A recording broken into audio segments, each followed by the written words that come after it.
Hello, my name is Fotet. I'm a student from ESLP Carral, and today I'm going to talk about a little bit of commercial aviation.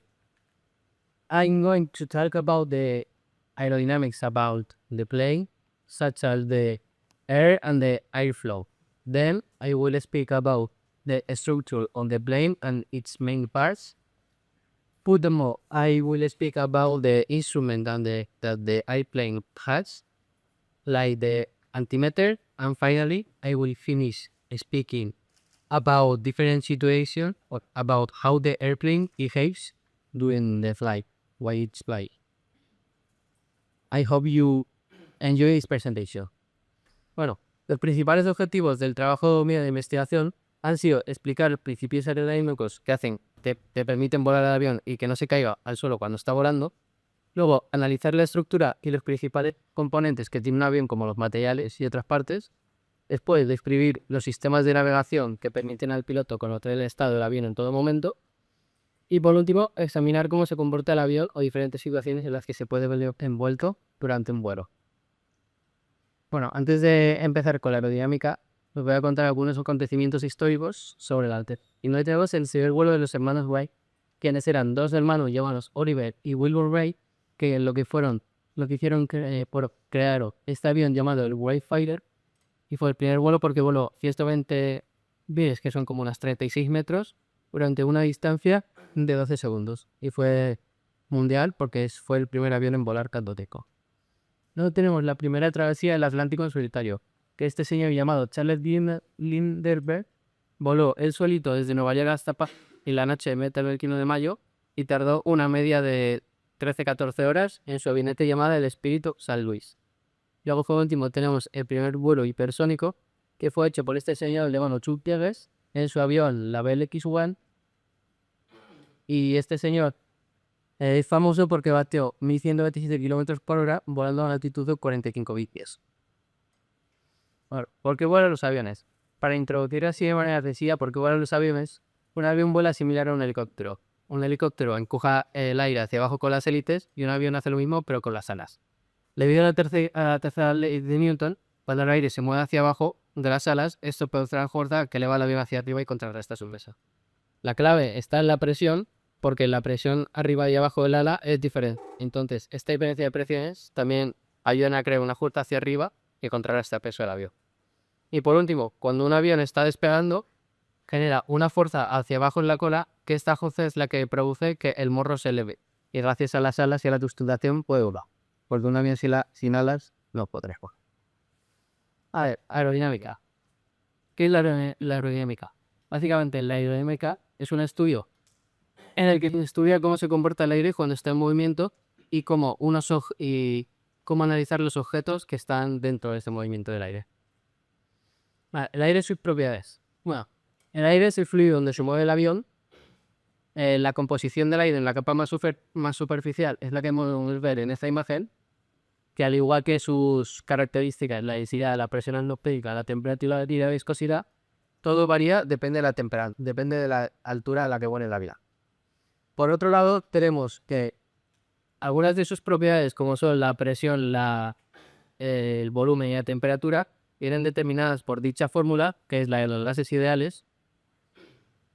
Por ejemplo, nos dicen que esta fórmula nos dice que al aumentar la temperatura de los gases, aumenta su volumen.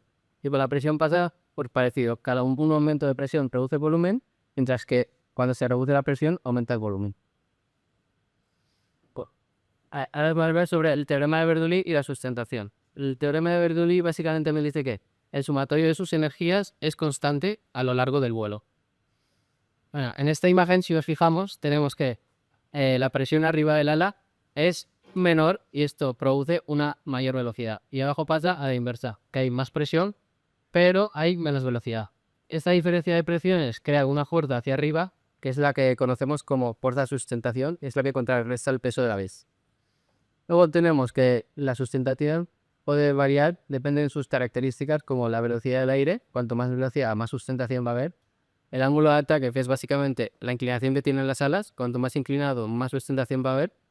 Y por último tenemos el perfil aerodinâmico, que son las alas. Cuanto más curvadas sean las alas, más sustentación van a generar.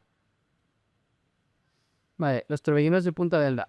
Como os he comentado, hay una diferencia de presiones en las puntas de las alas, arriba y abajo. Y esta diferencia básicamente es lo que genera estos tipos de torbellinos que tienen una forma de espiral. Sobre todo estos tipos de torbellinos que pueden provocar muchas turbulencias durante los vuelos. Dispositivos aerodinámicos. Básicamente los dispositivos aerodinámicos se dividen en dos partes. Los que son de freno, que son para cuando el avión está aterrizando, cuando está en la cadena de rodaje, son los que le permiten al avión tener una desaceleración controlada. Luego tenemos los hipersustentadores, que básicamente son los que modifican el perfil aerodinámico del ala para generar más sustentación. Y los dispositivos de freno. Tenemos los frenos de ruedas, que son como los frenos de los coches, para cuando el avión está por la cadena de rodaje y permitirle frenar, o cuando está aterrizando. Luego los frenos aerodinámicos, que son los que se usan cuando el avión está tocando tierra, cuando está aterrizando. Básicamente lo que hacen estos frenos, se despliegan hacia arriba y aumentan la resistencia aerodinámica para reducir la velocidad del avión. Y luego tenemos los spoilers, que son que estos se pueden desplegar cuando el avión está volando para ayudar a reducir la sustentación. Los dispositivos hipersustentables, los flaps, que son son superficies móviles que se extienden hacia atrás por estos carriles, y básicamente el flap modifica la curvatura del ala.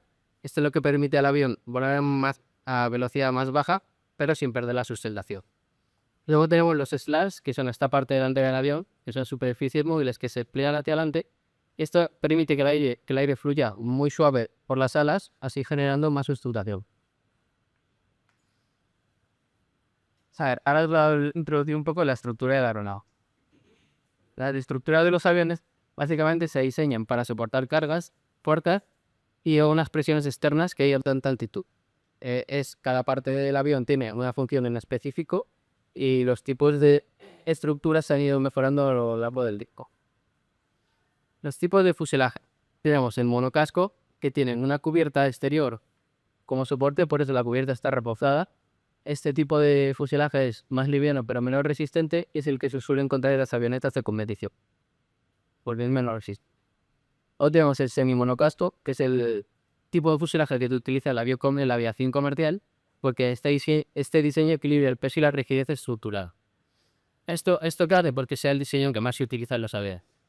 Este diseño tiene un armazón interno, por eso la cubierta no está reforzada, porque lleva unos larguerillos que hace su función de sujeción para tener una mayor resistencia. Si la gente tiene una mayor resistencia. Los materiales más utilizados en estos fuselajes y en los aviones. Primero tenemos el aluminio, que se usa en los aviones comerciales porque es muy fácil de moldear, ligero y resistente a la corrosión. Luego tenemos la fibra de carbono, que sobre todo se usa para mejorar la eficiencia del combustible del avión, porque es ligero y resistente, y sobre todo se usa los Boeing 787 y los Airbus A350. Y por último tenemos el titanio, que lo malo del titanio es que es el material más costoso, es el más resistente y liviano. Este es donde se suele aplicar en los aviones, que están en las partes de los aviones que se exponen a más altas temperaturas.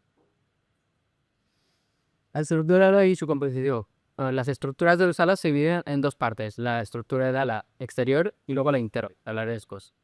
La estructura del ala exterior, pues cuando nos asomamos por la ventana de un avión, lo que vemos a lo largo es la cubierta del ala. Esta es la que está en contacto con el aire y la que suele llevar los materiales más ligeros y resistentes, como el titanio. Si nos preguntamos por qué los alas brillan tanto, es porque llevan recubrimientos metálicos o plásticos, y la superficie de la cubierta alar es irisa para reducir la fricción con el aire. La estructura por dentro.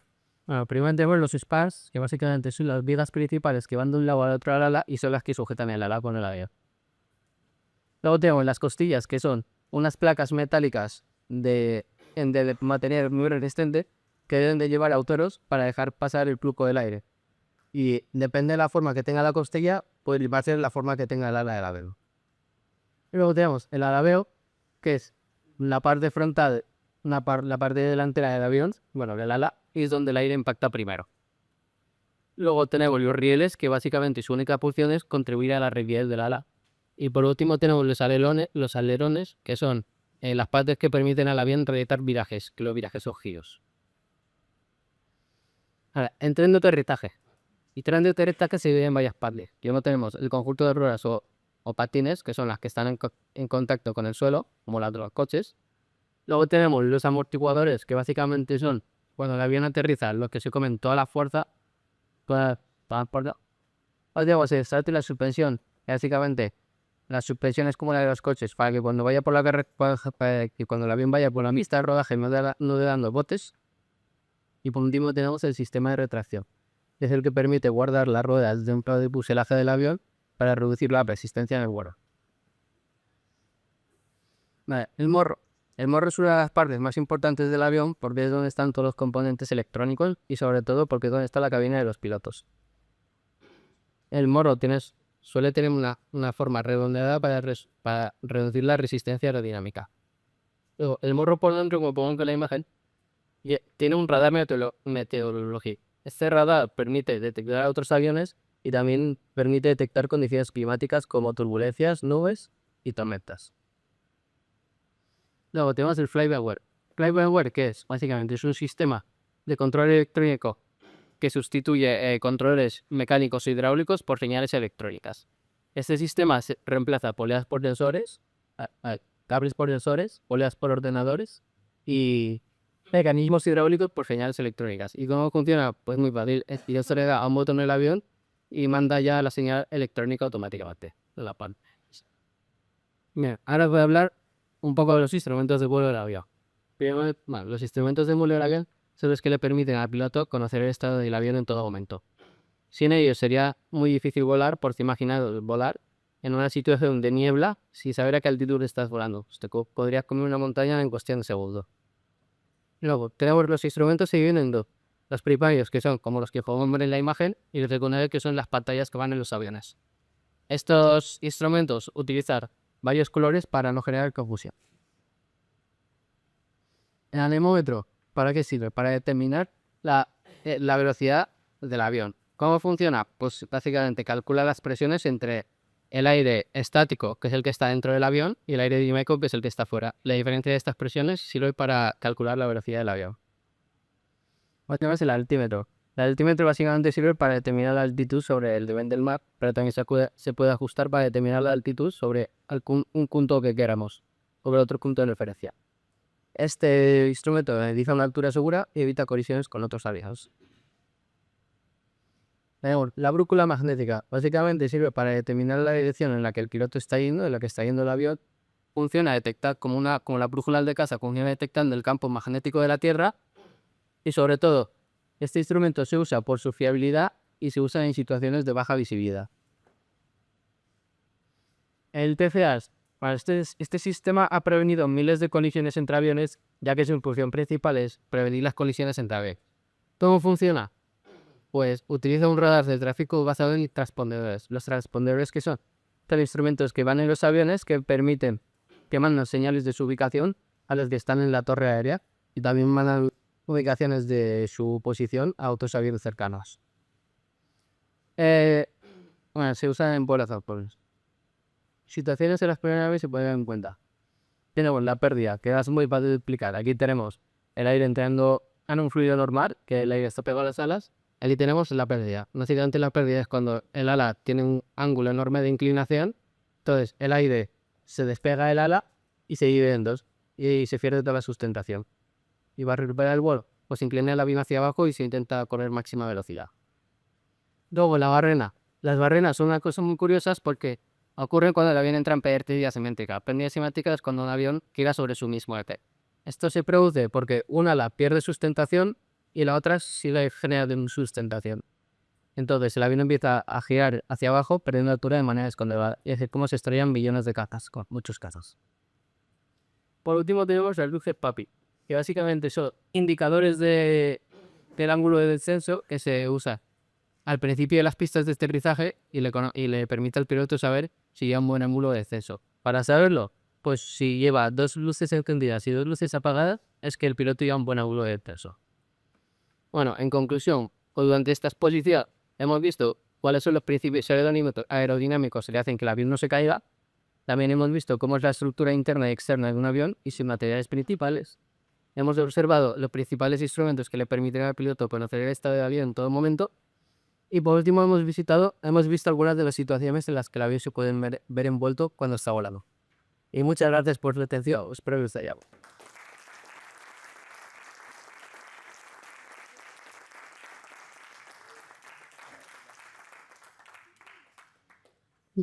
Goguetia Shefen, si queréis y para Costa, Quinita. Bueno, yo quiero comentar que yo soy profesor de la universidad y estas presentaciones a mí me están dejando pensando en la manera de picar. Vale. Entonces, has sacado el final de las indicaciones de vuelo. Sí. Y hay dos indicaciones de vuelo que yo veo que son muy comunes, que son el despegue y el aterrizaje. Entonces, ¿podrías comentar un poco sobre cómo es, o cómo funciona eso? En realidad, pues al despegue, el despegue básicamente, pues el avión cuando está parado es porque cuando el avión está parado en la pista de aterrizaje, nos preguntamos por qué está parado en la despega. Porque está contactando con la torre de control para emplear la verificación. Entonces, para despegar, pues se suelen poner el flaps al nivel 2 para generar más sustentación y pues el piloto da máxima potencia a los motores, inclina el motor hacia arriba. Y luego en los aterrizajes, pues el piloto antes de aterrizar llama a la torre de control para que le digan la pista ahí a donde tiene que ir. Entonces se aproxima, se fijan las luces PAPI, como os he comentado, y en el momento de tocar tierra activa los frenos aerodinámicos para reducir para aumentar la resistencia y hacer que la velocidad baje. Entonces luego prueba de una manera controlada 36 nudos, intenta salir por una de las salidas que tiene la pista de aterrizaje para llegar a las cipotas. Yo, bueno, darte la enhorabuena por el trabajo. En esta presentación me ha sorprendido la información tan detallada que nos estás dando de los aviones. Y me gustaría saber de dónde, qué fuentes bibliográficas, de dónde he sacado esta información. Pero sobre todo he sacado información de una página mía que se llama Manual de Vuelo. También me compré un libro sobre aerodinámica y principios, que la finalmente de ahí, y la otra es Fondo del Cuba. Yo creo que ya estás más peta de ser piloto. Porque madre mía, no viene la enhorabuena ahora que haga Enhorabuena por la presentación. Y yo te quería preguntar algo sobre los tornillos que se pegan en el aula. ¿Cuál es el sistema para reducirlo o poder minimizarlo? Pues en la espulca de los aviones, acá. Esta parte de aquí se suele utilizar para minimizar el torbellino. Entonces, por eso tiene una parte seguida al final de la empezó story. Para mandar por ahí. Estoy bien, son.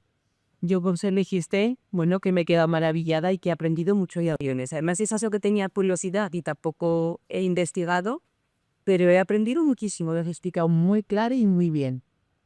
Y yo, muchas gracias.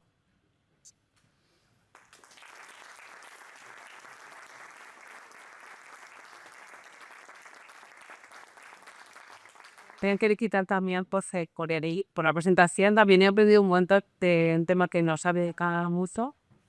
Y luego yo tengo una curiosidad que esta igual no tiene nada que ver, igual no me la puede resolver, pero es curiosidad que peco siempre cuando vuelo. Has comentado lo del altímetro y que los aviones llevan, lógicamente, un control de actitud una vez que están ya o sea, que ya han despegado y están volando. Los aviones conservan todo el rato su altura, van a una altura determinada cada uno y les asignan a cada... Y la torre de control les avisa con los transpondedores. Si hay otros aviones cerca, pues les indican que suban más para evitar colisión. Vale, y dos pueden ir cambiando de actitud en vuelo. Vale, vaya, Y ahora os lanzo una pregunta. En caso de que los otros pilotos se desmayasen y vosotros tomarais el control del avión, ¿qué sería lo primero que haríais? ¿Qué harías? Ojo. Veo el nombre del día tomado ya.